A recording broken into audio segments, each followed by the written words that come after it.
Frères et sœurs, bienvenue dans votre émission Le bouclier de l'âme.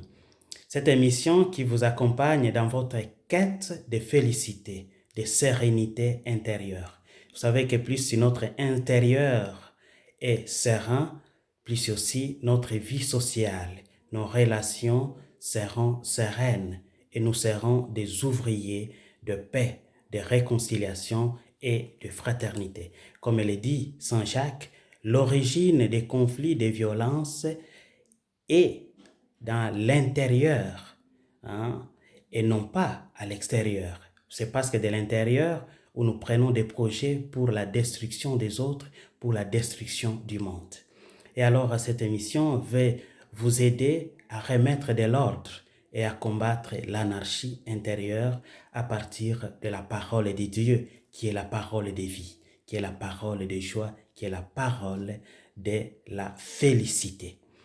Et alors, aujourd'hui, nous lisons Matthieu chapitre 6, versets 1 à 6.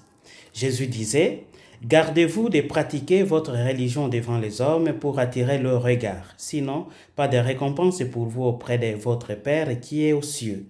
Quand donc tu fais l'aumône, ne les fais pas claironner devant toi, comme font les hypocrites dans les synagogues et dans les rues, en vue de la gloire qui vient des hommes. En vérité, je vous le déclare, ils ont reçu leur récompense. Pour toi, quand tu fais l'aumône, que ta main gauche ignore ce que fait ta main droite, afin que ton aumône reste dans le secret, et ton Père qui voit dans le secret te le rendra. Et quand vous priez, ne soyez pas comme les hypocrites qui aiment faire leurs prières debout dans les synagogues et le carrefour, afin d'être vus des hommes. En vérité, je vous le déclare, ils ont reçu leur récompense. Pour toi, quand tu veux prier, entre dans ta chambre, la plus retirée, verrouille ta porte et adresse ta prière à ton Père qui est dans le secret. Et ton Père qui voit dans le secret te le rendra. La première impression, quand nous écoutons ces textes, nous pouvons penser que Jésus est contre succès. Jésus ne veut pas notre gratification. Mais non, Jésus le veut.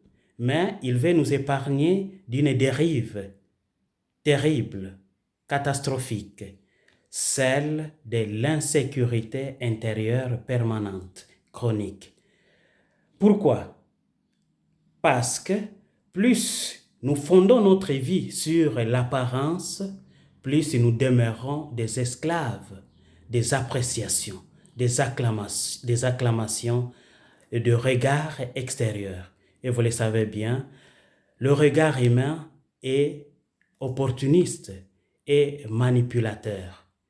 Et ceux qui se sont laissés et qui se laissent gérer par l'extérieur, par les acclamations, demeurent des esclaves permanents.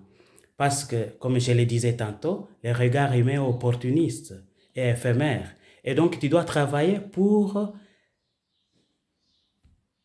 satisfaire ce regard au quotidien et renoncer à ton identité, renoncer à ce que tu es, à l'être même.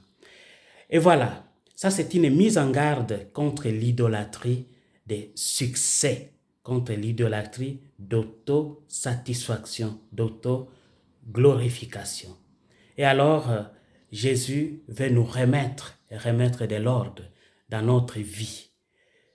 Que cette vie soit conforme à Dieu, à la volonté de Dieu, à ce que Dieu veut de nous, et non pas à ce que les hommes veulent que nous soyons. Et donc, frères et sœurs, désolidarisez-vous de l'idolâtrie des succès. Elle vous rend esclave. Et vous savez que tout esclave est hypocrite. Tout hypocrite est menteur. Et tout menteur est voleur. Tout voleur est criminel. Et la criminalité est sous diverses formes. Il y a la criminalité physique, la criminalité morale, la criminalité spirituelle. Je donne un exemple, la médisance, ou un autre, la calomnie, le mensonge, et que sais-je, vous pouvez ajouter la liste, ce sont des criminalités.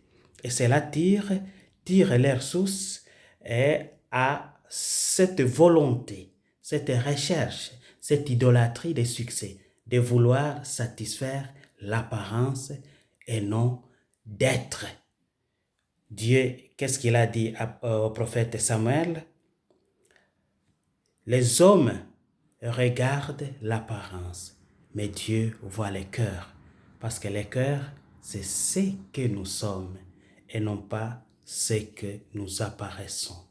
Que le Seigneur vous en donne la grâce pour que votre vie intérieure soit en sécurité, soit en paix, en sérénité, afin que vous puissiez offrir la sérénité aux autres, la sécurité aux autres, la vie aux autres. Que le Seigneur vous bénisse aujourd'hui et à jamais. Amen.